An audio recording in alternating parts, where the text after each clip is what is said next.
Hello again, Matt and James here from Christopher Shaw Residential, and today we are talking landlord horror stories and how to manage them and avoid them, hopefully. And again, we're with Will Bartley from Frettens Solicitors. Welcome, Will. Hi guys. Welcome back. So before we get too deep, please can you outline the basic methods of possession of a rental property? Because I think there is still some confusion in the differences. Sure. There are sort of essentially two common routes for a landlord to get back possession of the property that's been let under an AST, which is 99% of properties sort of endorse it would have been let that way. And that's either going to be Section 21 or Section 8. So long story short, Section 21 notice is a 2-month notice. You don't need to give a reason, just as long as it's not within the fixed term of the AST. So landlords use that all the time, essentially, to say, look, I want possession of my property back. They don't need to provide a reason to the tenant. Give them 2 months' notice. As long as all of your prescribed information and requirements were in place at the start of the tenancy, at the end of that 2-month notice period, you can essentially issue court proceedings if the tenant hasn't vacated and go off and get a possession order.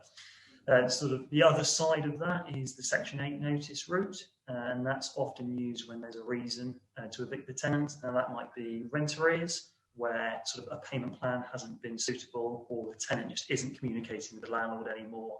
I mean, we've recently acted for a landlord that had 20 months worth of rent arrears from a tenant. It had racked up quite substantially, obviously, over the coronavirus pandemic. It's sort of been, as amenable to that as possible, and sort of said, okay, I'll give you another 3 months, try and look for employment, etc. It just sort of drifts on and drifts on. So as soon as you've got 2 months worth of rent arrears, you can do what's called a mandatory ground Section 8 notice. It only gives 2 weeks worth of notice as opposed to 2 months under the Section 21 notice route. And again, you go off to issue court proceedings, you have a hearing, and the judge should grant a possession order that way. Section 8 notice will also be used for things like antisocial behaviour, where your tenant is perhaps doing something illegal in the property. It could involve drugs, violence, or just general noise nuisance, or any breaches of the tenancy agreement. So it can be minor things, for example, having pets there, or using the property in a way that it's not permitted, things like that. So Section 21 and Section 8 notices are widely used to recover possession of property. So just perhaps also to explain further to that, the difference between gaining possession and eviction itself. Yeah, sure. So once you've sort of decided that actually it's about, the time has come that you need to evict the tenant, what happens is you do your notice, whether it be Section 21 or Section 8, you go to court, you issue proceedings, and you get your possession order. Now, the possession order is essentially what it says on the tin. It's an order from the court that actually the tenant must relinquish possession of the property. They normally give them 14 days from the date of the hearing or the date of the judge making the order. But actually, there's a few more steps to that to actually getting possession of the property back. So a lot of the time, tenants won't actually vacate at that stage. And even after the 14-day period after the hearing, they'll still be in occupation of the property. Reasons behind that are that it's difficult to find property at short notice, and they might still be waiting on future lettings to fall into place, or they might be looking to the council to rehouse them, and the council will be saying to them, actually, we don't have a property for you until X date in the future, or you need to receive a bailiff date before we can actually rehouse you on the priority list, whatever it may be. So once you've got your possession order, if the tenant hasn't vacated after those 14 days, then we will need to instruct the bailiffs to essentially set a date to attend the property and change the locks, etc. So it's not just as simple as going off to court, getting your possession order. Unfortunately, if the tenant does hang on, then you may need to instruct the bailiffs after that to set a date to actually evict them.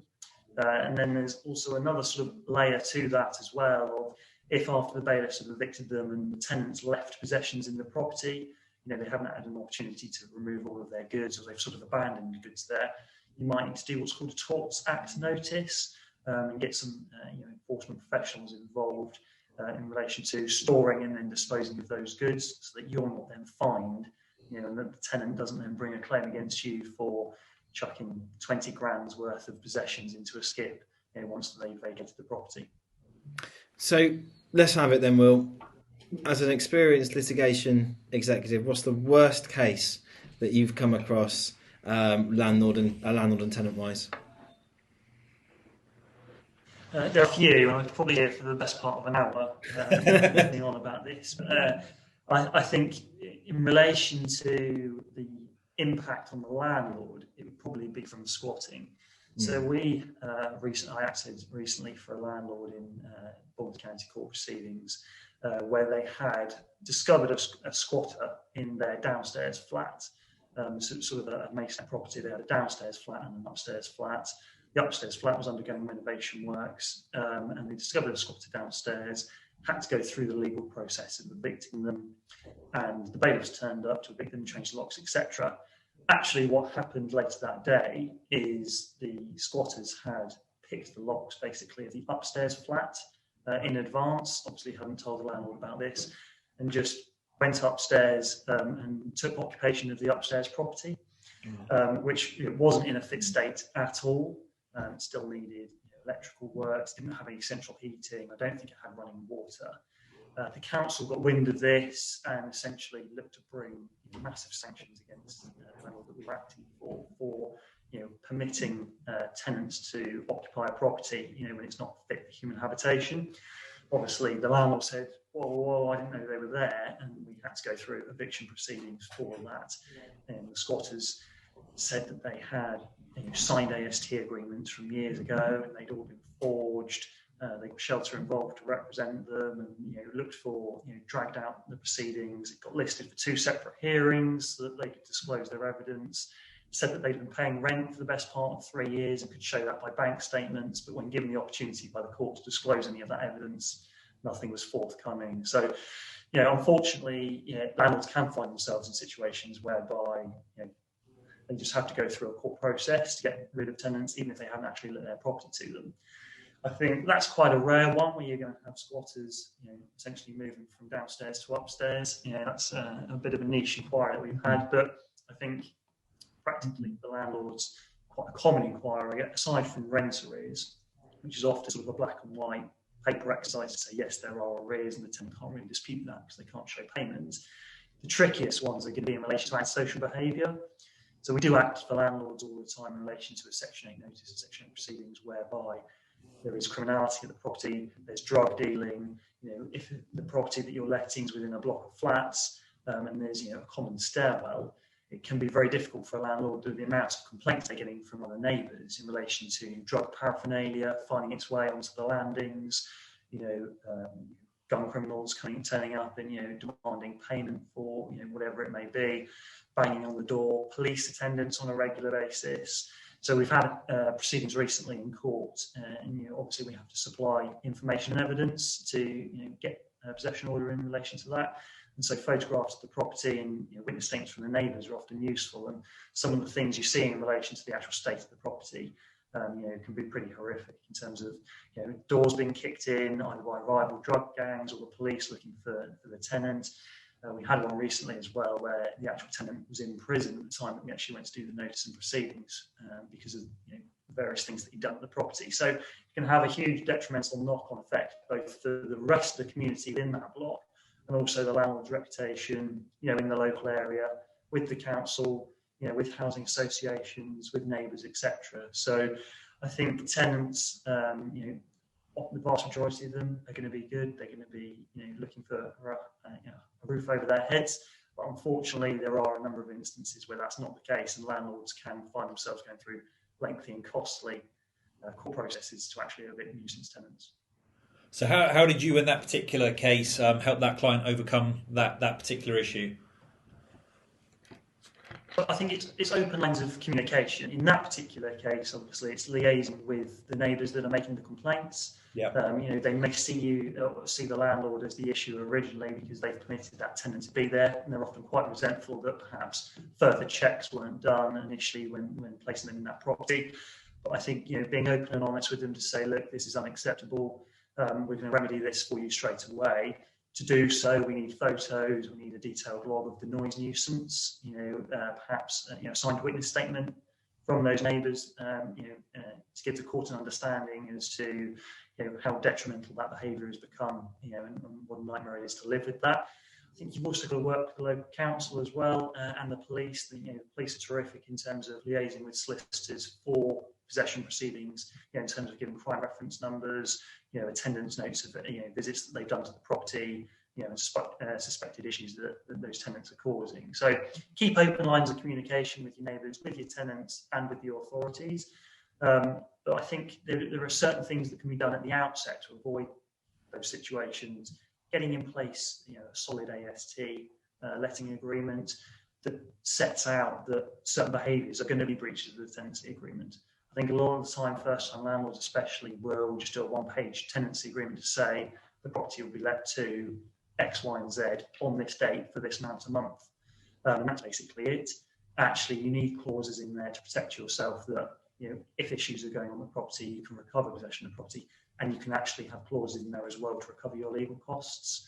So I think that's, my advice is A, keep open lines of communication when you experience these issues, and B, try to avoid that by getting in place correct documentation at the outset, and actually, perhaps more thorough vetting of the sort of tenants that you're actually going to let into your property originally. Just a quick one, sorry, Matt. Yeah. Just a quick one.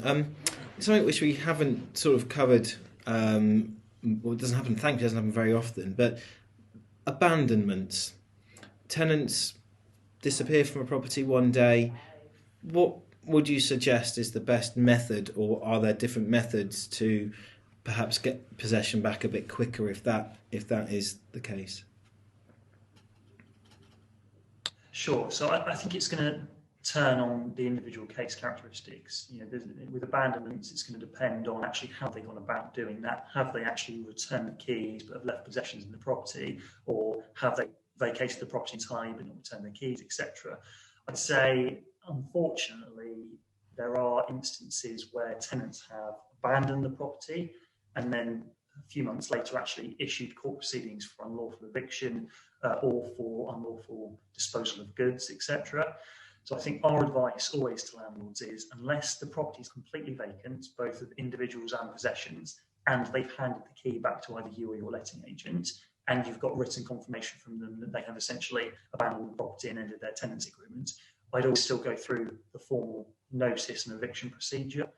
I think it's just the safer route for landlords to avoid claims in the future. Sort of just jogged my memory in terms of, you're talking about, what are the nightmare horror stories of landlords, and did act for a landlord many years ago who had been told by the tenant that they've abandoned the property, any goods in there can be disposed of, this, that, and the other, and then they actually faced a claim against them by the tenant for £20,000 for unlawfully disposing of valuable possessions that they hadn't left behind and that they were merely just storing there and they're going to collect within 14 days. So I think it's best to essentially follow the normal procedure that you would, unless you're absolutely confident that the tenant has vacated that property full and final. I think that's probably one of the main areas that we probably feel that landlords who manage their own properties or find their own tenants probably come unstuck is, we've all learned the hard way, and I'm sure different to this is not what you know, it's what you can prove. And of course, it's having a good paper trail of, providing the correct documentation, receiving notice in writing. As you mentioned about an AST with a single page is clearly not going to cover it. I mean, even as agents, we would struggle to keep up with small legislation changes. So we actually use a property mark contract, which is updated by Dutton Gregory Solicitors whenever there is any change in the law. So if you're a landlord that's used the same AST for 15 years, there's a very good chance that document is probably not going to serve you very well if it goes further. And we talked on one term that you and I and we know quite well is prescribed information, but we know what that term means. But I think probably to a lot of landlords, prescribed information means nothing. Maybe we just quickly cover, what is prescribed information. Of course, yeah. So at the outset of a tenancy, before you even sort of sign on the dotted line, you've got your property, you've found your tenant. What do you need to do before they actually move in and start that tenancy agreement? So obviously, get a proper AST in place, a short hold tenancy agreement. Have all of the detail in there that you're going to need. and I'd recommend getting that from a letting agent or a property litigation solicitor. In relation to actual prescribed documentation, prescribed information, etc., that's going to be your energy performance certificate. So you need to make sure that you've got one that's valid for the property, and then it's of the required sort of level for letting the property. And you've got your EICR as well, which is again electrical safety. You've got your annual gas safety certificates, which you'll need to provide every year to the tenant, including one before they move in. So you have to have your boiler service, etc., just to make sure that that's all up to date. If you're taking a deposit from a tenant as well, you need to protect that within 30 days of taking it. And you also need to provide confirmation of that protection certificate with one of the approved government-backed schemes to the tenant and to the individual that actually paid that deposit within 30 days as well. So a lot of the time what we've seen is a bit of a nuance in terms of a claim from a tenant in relation to deposit protection is that actually their parent paid the deposit on their behalf and the certificate was only served on the tenant. Well, actually it needs serving on both the tenant and the individual that actually paid it. Most of the time it's going to be the same person, but it all needs serving nonetheless. And you've also got the government how to rent guide as well. So there's sort of the four key things: the EPC, how to rent guide, deposit protection, and your annual gas safety certificates all need to be asked before you even sign that tenancy agreement.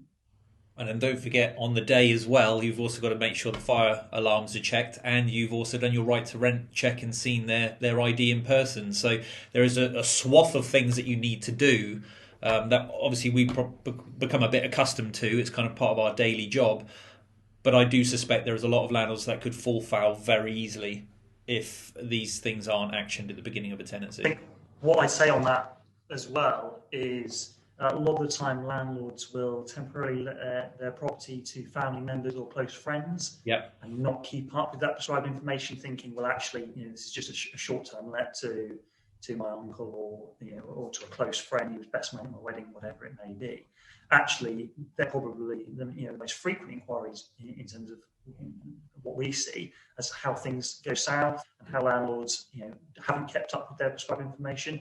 They've just let the property, actually, because they're receiving a rent and the tenant has exclusive occupation for it, that might drift on for 6 or 12 months, and all of a sudden you don't have the required documentation in place to evict down the line. So no matter how informal you're looking to let that property, and even if it's close friends and family, I'd always recommend getting advice and getting the proper documentation at the outset.